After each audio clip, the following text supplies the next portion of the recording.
Eu me chamo Helena, e aprendi a medir os dias pelo que o meu filho aguenta. O Davi tem 8 anos, é autista, e a rotina dele é a forma como o mundo faz sentido. Naquela manhã, eu acordei antes do despertador, separei a camiseta que ele gosta porque não pinica, conferi o fone abafador, o brinquedo pequeno que cabe na mão e acalma, a garrafinha de água, a carteirinha de identificação que diz sou autista, por último, o lanche que ele aceita sem briga. Não era só ir à escola. Era preparar um caminho inteiro para que ele conseguisse existir lá dentro sem ser esmagado pelo barulho dos outros. A escola municipal ficava a 2 quadras, e eu cheguei com ele ainda com a luz suave do começo do dia, quando o portão está meio aberto e o pátio parece menos ameaçador.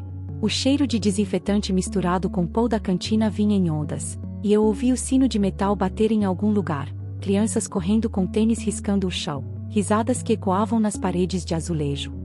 Havia cartazes coloridos sobre respeito e diversidade perto da entrada, e por alguns minutos eu me permiti sentir aquela sensação de normalidade. Mães conversando sobre lista de material, pais apressados, uma professora sorrindo com uma prancheta na mão. Eu segurei a mão do Davi e ele apertou de volta, olhando para o chão como sempre faz quando está processando o ambiente. Foi devagar, como um frio que entra por baixo da porta, que eu percebi os primeiros sinais. Um grupo de mães parou de falar quando eu me aproximei. Uma delas puxou o filho pelo braço, como se precisasse afastar de alguma coisa invisível. Vi olhares que começavam no Davi e terminavam em mim, rápidos demais para serem curiosidade e longos demais para serem neutros. 2 pais cochicharam, e eu captei só pedaços. De novo, aquela criança. Uma funcionária da limpeza fez um gesto pequeno de impaciência com a mão, como quem diz lá vem. Não era grito, não era xingamento ainda.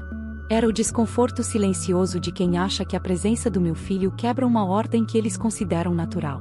A confusão começou quando Davi, como sempre, foi direto para o mural perto do corredor e encostou a ponta dos dedos nas letras em alto relevo. Ele não empurrou ninguém, não pegou nada, não fez bagunça. Apenas tocou, do jeito dele, para reconhecer o espaço. Mesmo assim, uma coordenadora que eu conhecia de vista veio rápido, com o rosto armado, e falou alto o suficiente para todo mundo ouvir: "Mãe, seu filho está atrapalhando a entrada. E ele já assustou crianças aqui antes." Eu senti o sangue subir. "Ele não assustou ninguém agora", eu respondi, olhando em volta e vendo que ninguém tinha sido tocado, ninguém estava chorando. Ela cruzou os braços e soltou a frase que me cortou ao meio: "A escola não é lugar para esse tipo de comportamento. Se não consegue controlar, é melhor levar embora." Eu respirei fundo, porque aprendi que, quando eu perco o controle, a situação vira prova contra nós. Abaixei até ficar na altura do Davi e falei baixo, no ouvido dele: "Tá tudo bem, filho. A gente só vai esperar um pouquinho." Depois me virei para a coordenadora e tentei explicar, com a voz firme: "Ele é autista. Ele não está fazendo cena. Ele se regula tocando texturas e precisa de previsibilidade. Eu trouxe fone, brinquedo, tudo. A gente só precisa de alguns minutos sem pressão." Ela me olhou como quem ouve uma desculpa repetida. Uma mãe atrás de mim murmurou: "Hoje em dia tudo é autismo." Outra completou, sem nem disfarçar: "É falta de limite." E o que doeu não foi só o que disseram. Foi o jeito como as pessoas ao redor escolheram ficar em silêncio, como se o constrangimento fosse meu, como se eu estivesse pedindo um favor absurdo. Quando a coordenadora deu um passo à frente, exigindo que eu retirasse a criança imediatamente do pátio, o Davi percebeu a tensão antes de mim. O som do portão rangendo, as vozes se sobrepondo, o eco do corredor, tudo pareceu aumentar.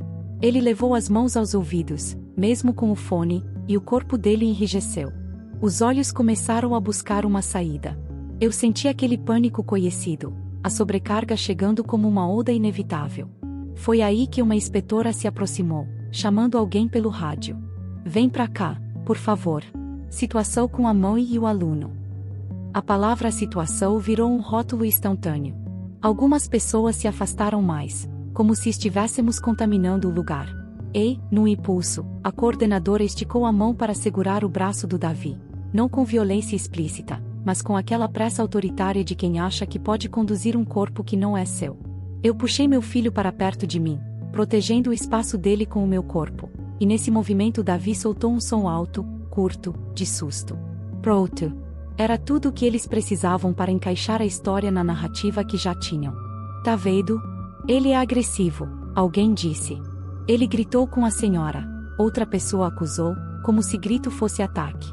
Eu tentei manter o Davi de pé, dizendo respira comigo, mas eu também tremia. Foi quando uma professora mais jovem, que eu já tinha visto na sala de recursos, apareceu na porta do corredor com o celular na mão, o rosto sério. Ela olhou para mim e falou, baixo, mas claro, eu vi o que aconteceu. E a câmera da entrada pega esse ângulo.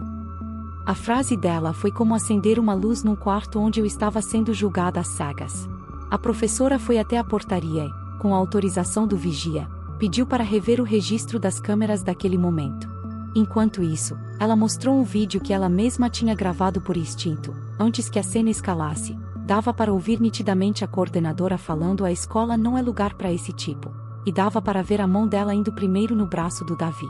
O grito dele, no vídeo, era claramente de susto, não de ataque. A câmera da entrada confirmou.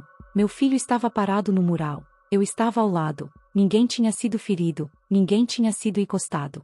A agressão que estavam insinuando não existia.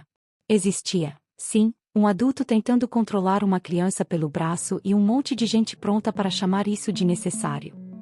O pátio mudou de temperatura. Aquela energia de condenação, que antes parecia tão confortável para eles, virou constrangimento. A coordenadora ficou pálida, tentou dizer que foi mal interpretada, que estava só orientando, mas o vídeo não tinha espaço para desculpa bonita. Algumas mães baixaram os olhos, uma delas, que tinha falado falta de limite, ficou imóvel, como se não soubesse onde colocar as mãos. A inspetora, que tinha chamado pelo rádio, recuou e disse que precisava reportar à direção. E a mesma professora que trouxe a prova falou algo que, pela primeira vez naquela manhã, me fez sentir humana diante deles. Ele não fez nada. A gente é que fez. Pela primeira vez, a narrativa pública mudou. Não porque as pessoas ficaram melhores de repente, mas porque não dava mais para fingir. Eu levei o Davi para um canto mais silencioso, e ele foi voltando aos poucos, como quem retorna de um lugar muito distante. Enquanto ele apertava o brinquedo na mão e respirava, eu senti uma lucidez amarga. Meu filho não mudou em nenhum segundo daquela história. O que mudou foi a permissão social para julgar. Sem o vídeo, eu seria a mãe difícil, ele seria o menino problemático, e a agressão teria sido reescrita como controle necessário. A exclusão funciona assim. Ela se alimenta do silêncio e da falta de registro, do hábito de acreditar no adulto que fala mais alto, do conforto de culpar quem já chega marcado. Empatia não é sentir pena. É responsabilidade, é escolher não participar da humilhação, é interromper o coro, é olhar para uma criança e lembrar que ela não está te desafiando, ela está tentando sobreviver a um mundo barulhento demais. Se você chegou até aqui, não foi por acaso. Essa história não é um episódio isolado. Ela representa milhares de mães que saem de casa todos os dias acreditando que seus filhos têm direito ao mundo, e descobrem, da forma mais dura, que a sociedade ainda impõe barreiras invisíveis, feitas de olhares, julgamentos e silêncios cúmplices. O que aconteceu neste lugar poderia ter terminado como tantas outras histórias, com uma mãe recolhendo seu filho, engolindo a dor e voltando para casa com a sensação de que pedir respeito é pedir demais. Mas, dessa vez, alguém decidiu não desviar o olhar. Alguém escolheu registrar, testemunhar e dizer, em voz alta, o que muitos preferem fingir que não veem. É por isso que Ecos do Autismo existe.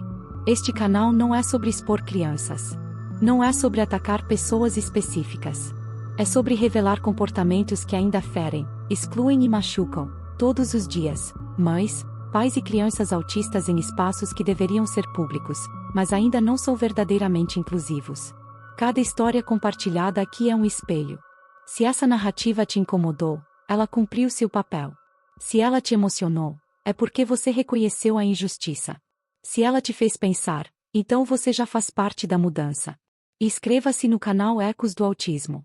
Curta, compartilhe, comente. Porque inclusão não é favor. Empatia não é opcional. E o silêncio nunca deve vencer. Ecos do Autismo.